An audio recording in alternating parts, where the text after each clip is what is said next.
Life is our greatest teacher. All of us enrolled in Life University.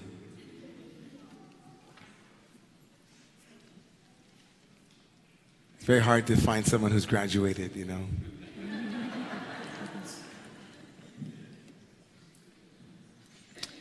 And so the Torah that we live, and the Torah that we read, the Torah that we live and the Torah that we read, in a sense, those are the grains of sand, as it were, that create pearls.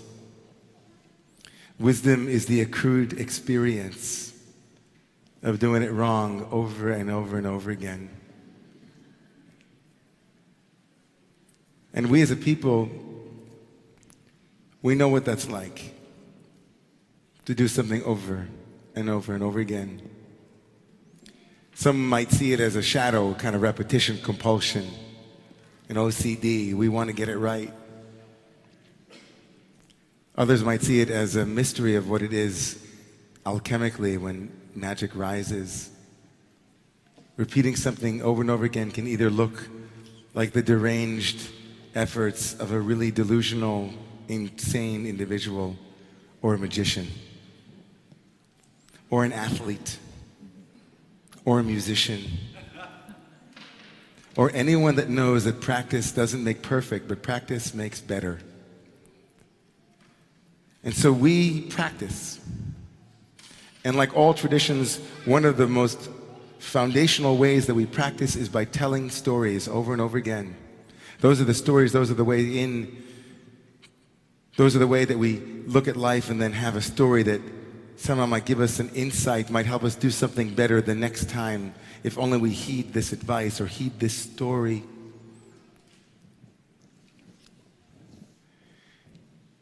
There's no greater myth than the myth of control. There's no greater myth in the sense of illusion than the illusion that we can do a lot, or that we have it within our hands. We can, if we just. Man, you don't need big, esoteric, Talmudic, or biblical stories to tell you that. You can watch the Olympics. You can watch Ali Reisman's parents.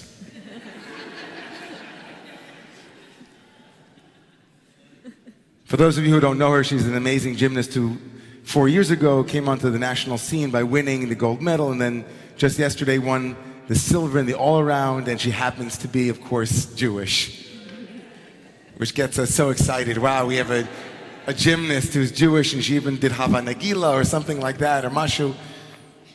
But more than Ali, right, and how much attention she got, her parents, and watching her parents, who you would imagine at this point, talk about repetition, they must have seen this routinely. You must have seen her do this run, this pass 50,000 times. And each and every time, like a movie, they know the end of the movie, but of course it's contingent. They don't know if she'll stick the landing this time. My wife will like that I know stick the landing. Gymnast that she was. Each and every time to watch her parents writhing in their seat is to recognize that whether it's somebody else's life or even, and often hard to imagine, our own,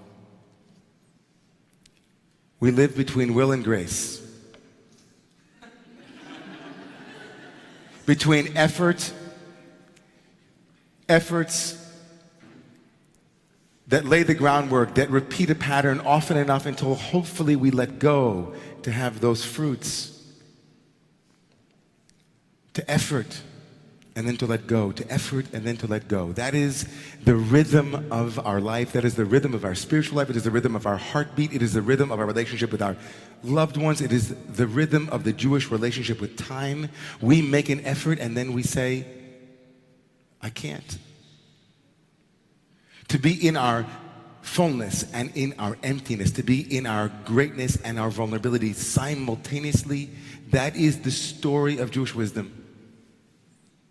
No greater example of that than Moses, the greatest of all prophets, who was known as the greatest of all prophets. Even the Torah says about him, Lokam Navi Moshe Od. Moses, who purportedly wrote the Bible himself, must have penned that line, there was no greater prophet than me. And also wrote, there was no greater more humble individual than me. That man who alone took the entire Jewish people out of Egypt, alone. A man who lived his life, didn't have a mother, a biological mother, had a stepmother, who didn't know what it was to have family that was he was adopted, didn't know what it was like to have his own family. That man who left, that exile came back to redeem the exiles. That man who said about himself, I can't speak. When God at the burning bush said to him, I have a mission for you, and he said, who, me? You mean this guy? Even though I know I'm great, I'm a prince of Egypt, I can't speak. Lo ish dvarim anochi. How amazing is it that tomorrow morning, when we begin the fifth and final of the books named for that one who couldn't speak, we will begin with Moses speaking, and speaking for a full 3 long speeches. The man who has no speech speaks. Lo ish divarim anochi, I am not a man of words. Eile hadvarim, these are the words, says the Torah. These are the words of someone who was both incredibly strong and vulnerable. And no sooner does Moses begin his first speech, which is rebuke for the Israelites, does Moses Moshe Rabbeinu brings up an episode that my dear friend Rabbi Jill Hammer spoke about 3 years ago in her beautiful, beautiful sermon called Our Forgotten Teachers. Moses repeats the words that his father-in-law Jethro had advised him so long ago, 38 years to be exact. As Moses stands before the Israelites, none of whom were there at Sinai, he begins to tell them the story of what it was like 38 years ago, and he begins with this tale, but he leaves out his father-in-law's advice and says it as if it were his own words. Do you remember, he says, when we were standing at Sinai, and I had all of you, and you were many,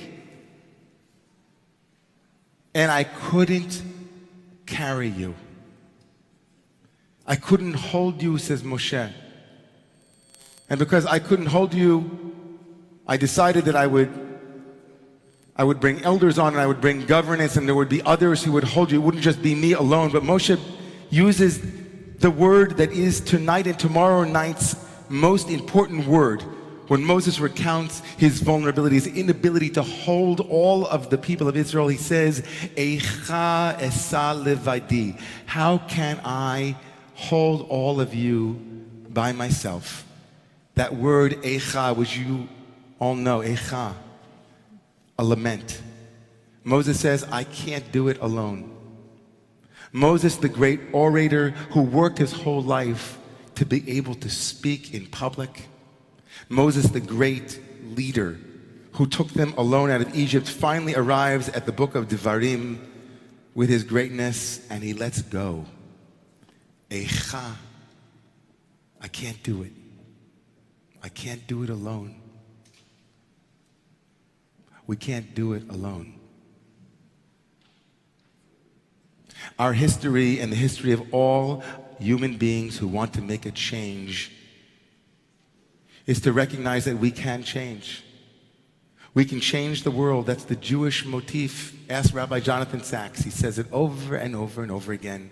We Jews gave history to the world. We are the ones who weren't circumscribed by pagan circular consciousness. We broke free. We created a new world, says Jonathan Sachs. But that isn't completely true. There are things that we couldn't control. There were things that were too heavy for us. Maybe the burden of being in our own commonwealth was too much. Maybe the burden of living together in a non-exilic moment when we weren't in the trials and tribulations of the desert. Maybe arriving in Israel and trying to create a just an ethical commonwealth was too much, and the temples were destroyed, and Eicha Yashva Badad. Says Moshe, Eicha, I couldn't do it. The lament of someone despairing of their own power to fully finish the job. And each and every one of you here tonight, I guarantee you, you don't have to look far. Whether it's you can't turn off your phone, which is so banal, whether you can't lift yourself out of X, Y, or Z, it's hard to transform. It's hard to do it by ourselves. We can't do it alone. The first Eicha in the Torah is Moses admitting that even though he is so strong, he can't do it if he doesn't ask for help. It's so classic, right? The strong male figure that can't ask for directions.